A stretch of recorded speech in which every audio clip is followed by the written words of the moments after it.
अगर आपको एक बेहतर लीडर बनना है बहुत कम समय में, राज शमानी क्लिप्स चैनल सब्सक्राइब कर लो, क्योंकि यहाँ पे हम इंडिया के बेस्ट लीडर्स आपके सामने लेके आते हैं। टर्की में हेयर ट्रांसप्लांट बहुत फेमस है। मैं रिसेंटली क्योंकि टर्की गया था, एयरपोर्ट पे मैंने इस्तांबुल में मैं मेन एरिया में था वहाँ पे, और मेन एरिया मेरे होटल के जस्ट नीचे ही मैंने 15 मिनट के अंदर शायद 15 लोग देख लिए जो हेयर ट्रांसप्लांट करा के आए थे और एकदम प्रॉपर पूरा एकदम फेस ब्लड लगा के बैठे हैं। एकदम पूरे दैट इज वो उस पॉइंट पे हम आएंगे। हमारे पास एक्चुअली अभी 20-30% पेशेंट जो आते हैं ना ऑल ओवर वर्ल्ड से, वो टर्की में सब खराब करवा के फिर वो देखते हैं कि वो टेम्पलेट बना के आते हैं पूरा। तो टर्की इतना फेमस क्यों है? क्योंकि एक्चुअली टर्की में क्या geographically that is very close to Europe, Central Asia and Middle East. एक हो गया, that is also India is far away from USA also. एक हो गया वो। सेकंड, टर्की के गवर्नमेंट ना उसने रेगुलेशन जितना कम करे हुए हैं कॉस्मेटिक इंडस्ट्री का, so anybody can open A cosmetic clinic. Doctor की डिग्री नहीं होगी तो भी क्लिनिक बना सकता है वो। और हमारे बहुत सारे दोस्त हैं टर्की में, तो हमको बताते हैं और हम बहुत बार जा चुके हैं, so we know the because हमारा क्योंकि बिना डॉक्टर की डिग्री के तुम डर्मेटोलॉजी क्लिनिक खोल सकते हो वहाँ पे। हाँ, हेयर ट्रांसप्लांट क्लिनिक चल रहे हैं वहाँ पे। हाँ और इस्तान पूरे टर्की में उनका क्या है, what is their business module is tourism. So they want कि लोग उनके कंट्री में आए for whatever purpose they should कम।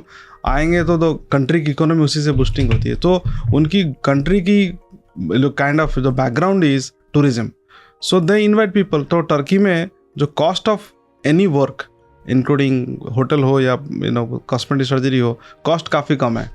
सो इसीलिए वो लोग कम कॉस्ट कटिंग करके कर सकते हैं। क्वालिफिकेशन और उसकी रेगुलेशन है नहीं, तो इन दैट वे तो कम सस्ते में। और गवर्नमेंट ने क्या किया हुआ है, it is one of my friends are told me कि गवर्नमेंट गिव्स सब्सिडी। अगर आपने मार्केटिंग करी कहीं to get tourism, then you will get subsidy from the government also. So in that way पूरी फेवरेबल एटमोसफियर है to do things in a very low cost. और फिर geographically that is very close by to the all the near by, Europe हो, Central Asia, Gulf हो।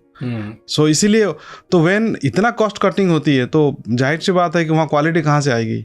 You don't have like वहाँ nail polish लड़की से लेके all those people they open their clinics, and to my our knowledge more than 2000 clinics are there. उनमें से कुछ होंगे 100 या 150 क्लिनिक्स में डॉक्टर्स होंगे प्रॉपर। वो भी they do so much volume of work, there no way कि क्वालिटी कंट्रोल हो पाए। अब जब मैं ये वाला पॉइंट बताता, it is very customised work. चेहरा एक कस्टमाइज्ड है, उसमें हर हेयर की पोजिशनिंग एकदम कस्टमाइज्ड है। You cannot take a thick hair and put on the front, you have to choose the right hair which should go to right place. तो इसलिए तो मुश्किल है टू इमेजिन कि how they do it in, but इतने cost कम होता है तो बहुत सारे लोग जाते हैं। अनफॉर्चुनेटली बहुत सारे लोग गए इन लास्ट 10 years, बट धीरे धीरे पूरी की पूरी वर्ल्ड में ये अवेयरनेस आ चुका है कि भाई ये पूरा का पूरा एक फैक्ट्री है जिसमें कस्टमाइजेशन नहीं है। गलत काम होते हैं, गलत काम इन टर्म्स ऑफ गंदा काम, and some people have died also. अगर डॉक्टर्स नहीं है, किसी चीज़ का साइड इफेक्ट हुआ, दवाई की साइड इफेक्ट हुई, किसी चीज़ का हुआ, तो कुछ भी हो सकता है। हेयर ट्रांसप्लांट से डेथ नहीं हुआ, side effect of medicine, side effect of reaction to जो मेडिसिन जो हुए इतने सीवियर हो सकता है, तो that can also happen.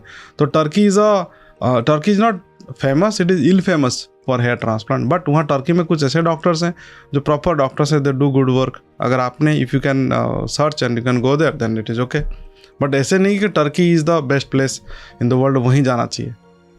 This is not true at all. आपको रिसर्च करना चाहिए, एटलीस्ट 6 महीने से लेकर 1 साल रिसर्च करना चाहिए। Good doctors are all over the world. ऐसे ही और नॉलेजेबल और इंसाइटफुल क्लिप्स के लिए इस चैनल को सब्सक्राइब कर लो, क्योंकि हम आपके लिए बहुत सारे वर्ल्ड के टॉप लीडर्स से बहुत अच्छे इंसाइट्स लाते हैं जो आपको एक बेटर लीडर बनने में हेल्प करता है।